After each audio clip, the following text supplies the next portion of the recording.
تێکمانەیە کە دابەشکردنی خۆراکە لە خەلیفان کە دەستگای بەخشین هەستاوە بەم کارە پێکەوە بینەری وتی تێدەبین.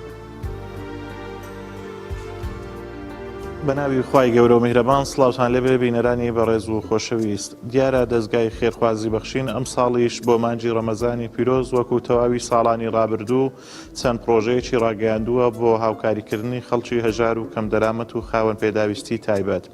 یەکێک لەو پرۆژانەش بریتیە لە دابەشکردنی سەبەتەی خۆراک. دیارە زیاتر لە 2000 سەبەتەی خۆراک لە تەواوی هەرێمی کوردستان بەسەر خەڵکی کەم دەرامەت دابەش دەکرێتن. ئەمڕۆژ لە ناحیەی خەلیفانی سەر بە قەزای سۆران 100 سەبەتەی خۆراک بەسەر خەڵکی هەژار و کەم دەرامەت دابەش دەکرێت.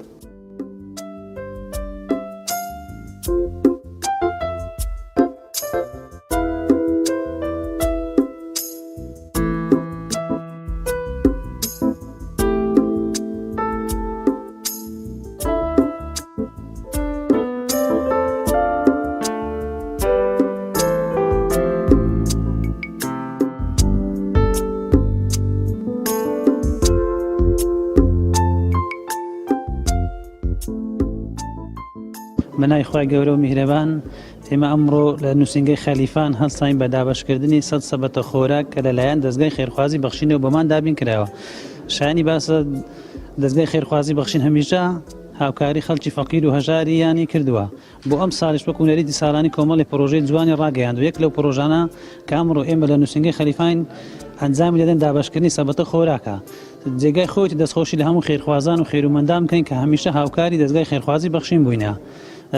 دەستخۆشیش لە دەستگای خێرخوازی بەخشینەکەن کە هەمیشە پاڵپشتی فەقیر و هەژاران بووە. ئێمە ئەمڕۆ ئەم پرۆژەی ڕادەگەینین لەو دەڤەرەکەمان کە کۆمەڵی خەڵکی فەقیر و هەژارن لای ئێمە ناونووس کراینە. ئەمڕۆ ئەم سەبەتە خۆراکەیان بەسەر دابەش دەکەین. خوای گەورە و 100 جارە ئەو پاداشتەی بدەێت و خوا بکەی خێرێ بنویسی خوایە لەو ڕێیەکی خێردانە والله وە حسابکە ئێستاکەی هەوڕۆ لۆ هەر خاستەن ئێکی وچی و حسابکە هەوڕۆ حەزە عمرەک تێکردینە. خوای گەورە پاداشتی بدەدا ئەو کەسش کە تەسمیلینگۆ کە خوایە لە گەرەنگۆش خوایە لە جەمیعی ئومەتی خوایە خوا بوو پارێزی لە دنیا و لە قیامەتە خوایە. سەرەتا سوپاسی خوای گەوراکەم دەستخۆشی لەو مرا مسلمانانەکەم لە بەرنامەی بەخشین لەو مامەستانە خوا ئەزروبەتا شەرم بێتەوە. زۆر سوپاس دەستیان خۆشبی هیوادارم هەر بەردەوام بن.